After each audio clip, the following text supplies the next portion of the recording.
In this video, join me as I take you behind the scenes of the exhilarating CAF National Running Championship.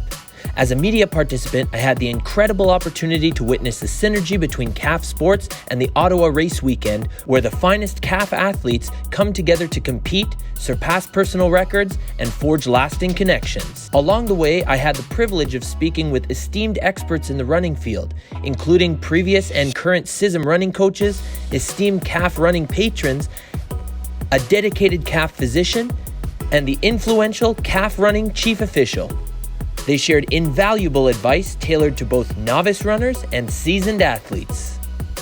Dans cette vidéo, rejoignez-moi pour découvrir les coulisses du Championnat national de course des FAC. En tant que participant média, j'ai eu l'incroyable opportunité d'assister à la synergie entre les sports nationaux des FAC et le week-end de course d'Ottawa, où les meilleurs athlètes des forces armées canadiennes se rassemblent pour concourir, battre des records personnels et forger des liens durables. En chemin, j'ai eu le privilège de converser avec des experts éminents du domaine de la course, dont les entraîneurs CISM, des patrons de la course des FAC, un médecin dans les FAC et l'officiel en chef de la course des FAC.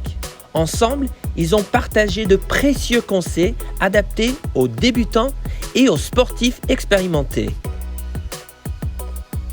Aimez cette vidéo et abonnez-vous à notre chaîne YouTube afin que vous sachiez exactement quand du nouveau contenu est disponible.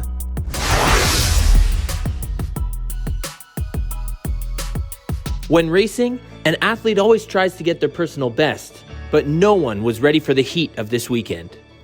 Lors de la course, un athlète essaie toujours d'obtenir un record personnel, mais personne n'a anticipé la chaleur de ce week-end. There's a bit of a heat factor that you can't really predict and you can't do too much about. Doesn't matter how much you hydrate.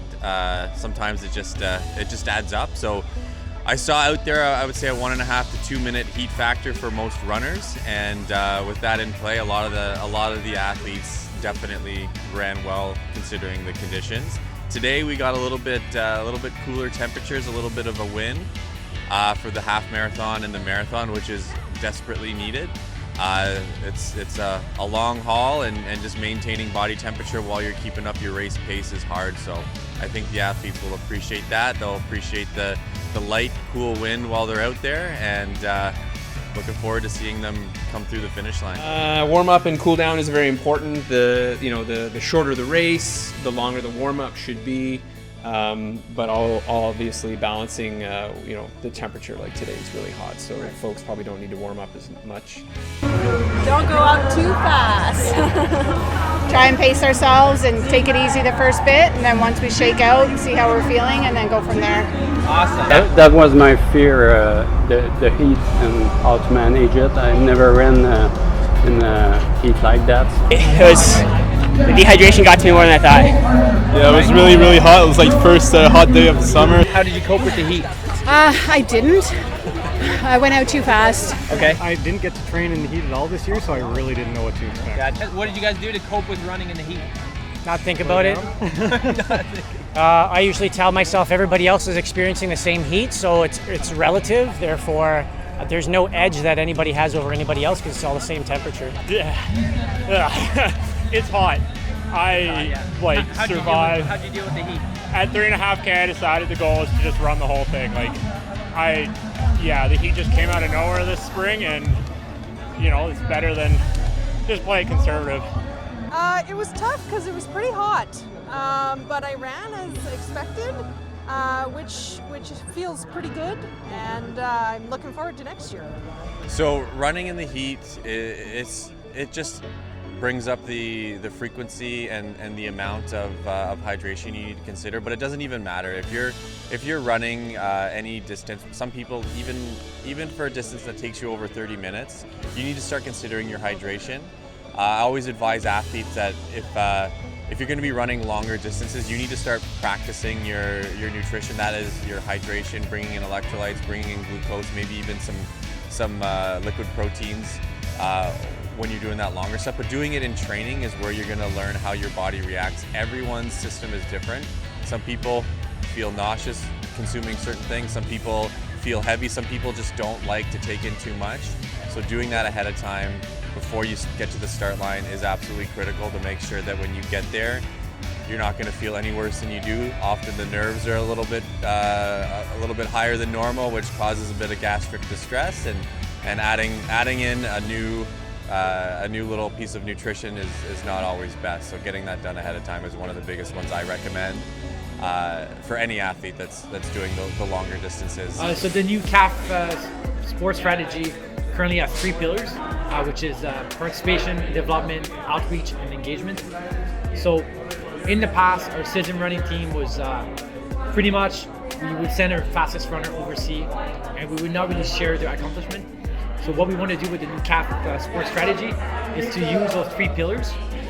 So when we send our athletes to do like big competition, we want to showcase their success and their struggle so that people can learn from it. We want to also use all the developmental opportunity. So we want to get some expert strength and conditioning coach, sports psychologist, coaching for running, any type of like surrounding that can help an athlete be a better rounded athlete. So we want to work with that, so we're going to have training camp. And then the last piece is outreach and engagement. We want our athletes to be out there. So when they go do races, we want them to wear the colors of CISM or the CAF and be part of the community. Go do your local races. Tell the world that you're military. Use social media if you're a social media fan. Showcase as your unit that you're part of the team. Tell them the benefit of sports, how it's good for your mental health and your well-being. So we want to use those 3 pillars and like drive it forward. Okay. So I joined the CAF sports program, I think it was 2008. It was the first time I did CAF National. Back then I did the half marathon. So for many years I was doing the half marathon, then I deployed, so I skipped a few years. The big impact for me was in 2015. I came to do CAF National, and our current team manager, Mike Mueller, did a great presentation about CISM. And I've heard about CISM before, but I wasn't good enough at that point. The presentation really inspired me and my friend Mark Brown. So we started training for 2 years until we officially made the team. So in 2016 we made the team as a backup. 2017 I made the team and we went to Hungary. So that was my first participation with CISM. Fast forward 6 years to the right, I've done 2 CISM Cross Country World Championship and the CISM game. And currently I just applied for the head coach for the CISM running team, and I've now been officially the head coach for last month. Congratulations. Thank you. Are you someone who likes to train with other people, whether it's running or whatever, because your sport is obviously running, being the CISM running coach, but are you someone who likes to do activity with other people, or do you like to be more alone or just put some music on or enjoy the nature, or what? I'm a group guy. I like running. Like when I used to live in Halifax, I had a big running team of like 350 people. Wow. And we would show up at practice with 80 to 150 people. Just like showing up like an hour before, staying an hour late, just to talk.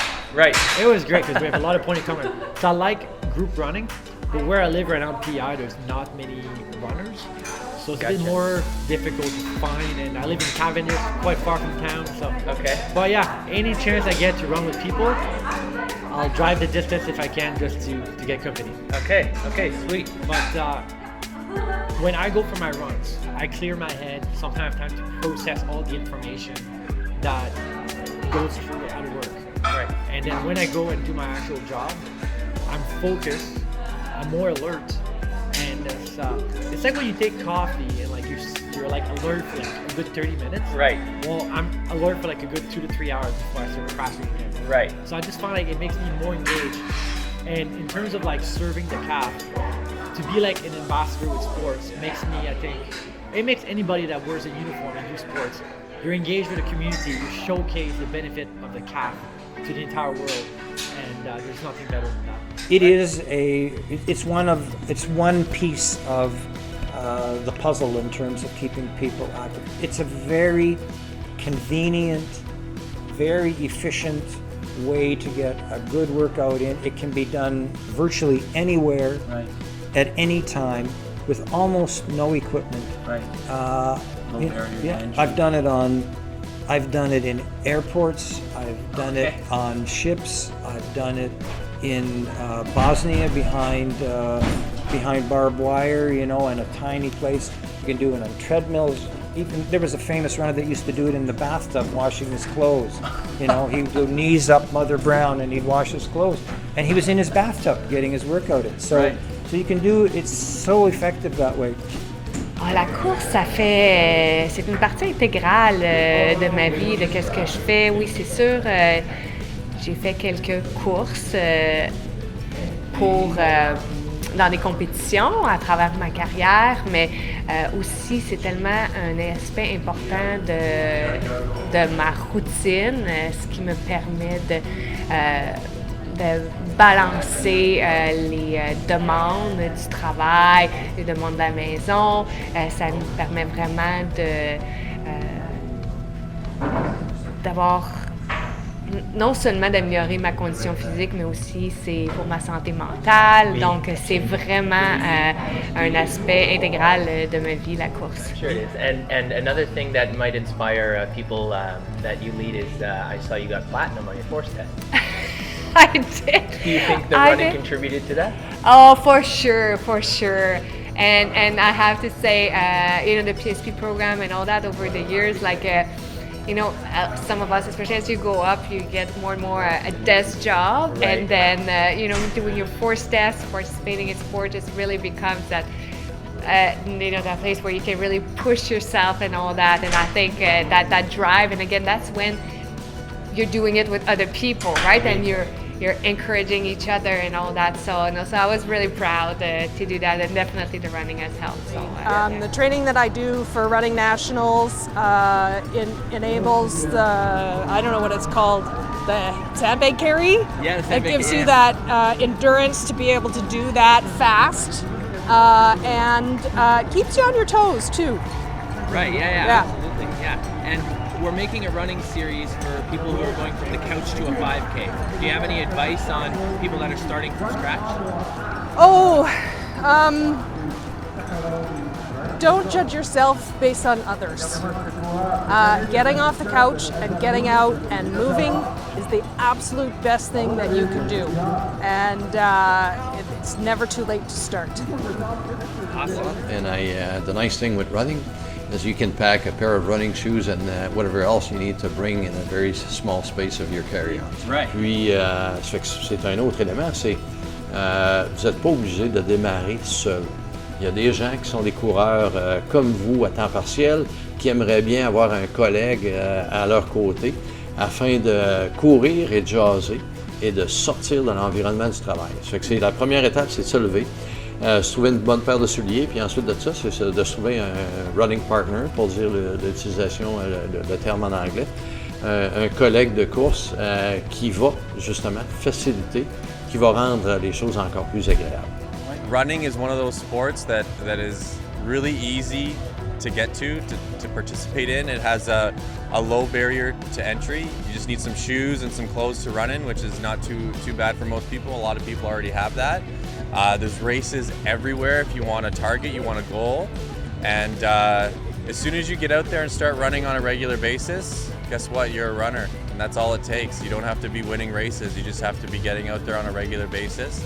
And for some of us, it's that time where nobody interrupts you, which is a nice piece. For others, it's a time to get together with like-minded friends. So it could be social, it could be a break.